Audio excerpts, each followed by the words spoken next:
Hi, today's video is a summary of how we analyze quadratic functions when they're written in vertex form. Vertex form is when we see it's going to be a parabola because we have something squared, but our vertex is identified by the h and the k values. That is, the shift to the right or left and the shift up or down produces where the vertex is going to be. So we call it vertex form.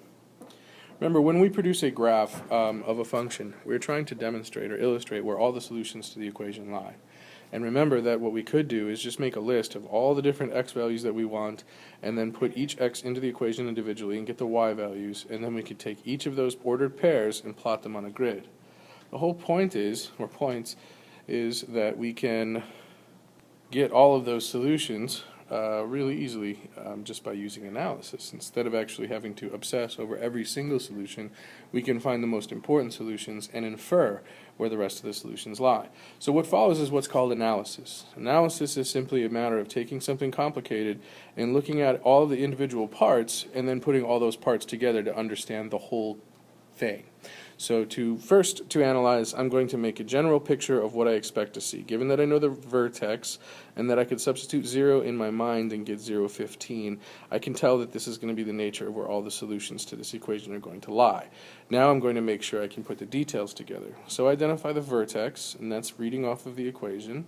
I identify the axis of symmetry from the vertex, and now I need to find my x-intercepts. And finding the x-intercepts is simply a matter of letting y equal 0. So I replace f of x with 0, and I do my algebra to solve. First thing I do is add 1 to both sides, so I take the inverse of subtract 1. Then I inverse squaring, which is square rooting. That produces an absolute value, which I break up into two separate equations. One to account for the decreasing rate of the absolute value, and the other to account for the increasing rate of the absolute value. Now I could take these two separate equations and recombine them simply by multiplying this side by -1, which means x minus 4 is either going to be +1 or -1. That's what these two equations are telling me. So then I can go through and solve combined and get these two solutions. So not only do I find the two solutions where y equals 0, I identify the points as coordinates for the x-intercepts. Y-intercept is even easier. We just substitute 0 for x this time instead of for y, and that produces 15. Finally, for my bonus point, because of the axis of symmetry, all I have to do is take the axis of symmetry, which is 4, and double it, and I will find my bonus point, which is directly across from my y-intercept. Since we have 0, 15, I also know there's going to be a point at 8, 15, which is good to know, so it helps me graph symmetrically. If you're not sure if you're doing this right, all you have to do is put in 8 for x. 8 minus 4 is 4. 4 squared is 16. 16 minus 1 is 15. So 8, 15 is a solution. Even though I didn't use the equation to find it, I knew it was going to be there. So for the rest, it's simply a matter of putting all this information together.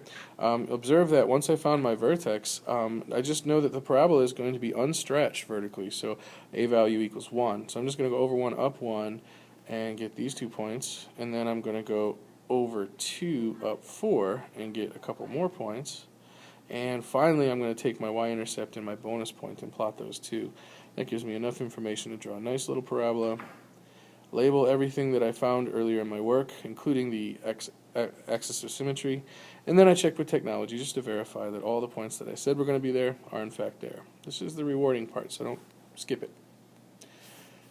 Here we see the a value is -1. That's going to change the nature of my parabola, the solutions to this equation. And so I start by imagining a graph that shifted left 3, up 3, and opens down.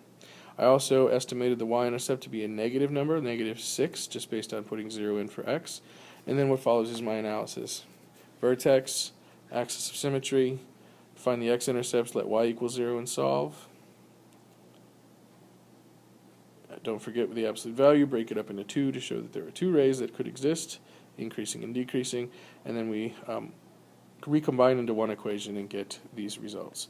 Now, these are the exact values of the x-intercepts. They're not clean whole numbers. It's -3 subtract the square root of 3, or -3 add the square root of 3. Now, in order for this analysis to be valid, I should at least estimate where that is. So keep in mind, I'm going to take the square root of 3 and estimate it as less than 2. The square root of 4 is 2. The square root of 3 should be less than 2.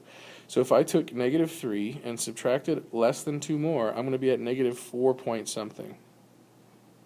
I made it 4.8 as a rounded estimate. And here, if I take -3 and I add 1 point something, I should be around -1.2 or so. Finding the y-intercepts, easy peasy. We get 0, -6.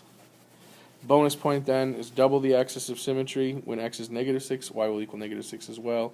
And I put together all these points. The last observation I want to make here is, from here, this vertex, because a is -1, we're going to go over 1, down 1, and then we're going to go over 2, down 4. Notice in so doing, I force the parabola to cross the x-axis between -1 and -2. Notice 1.2 negative was the first x-intercept, or the second intercept that I found, which is consistent with the way the parabola is going to fit through these points. And notice between 4 and 5, closer to -5, -4.8, is consistent with what I estimated here. So I'm really confident that I did my algebra correctly because it's consistent with what my graph says should happen. And I label all of the points, and notice when I label my x-intercepts, I'm labeling them in exact form, not estimated form, so just make sure you do that. And I put all the pieces together, and I keep forgetting to do this, but also label the axis of symmetry. Do that, you got great analysis. You can check your analysis by going on to Desmos and making sure all the points are where they're supposed to be. Thanks for watching.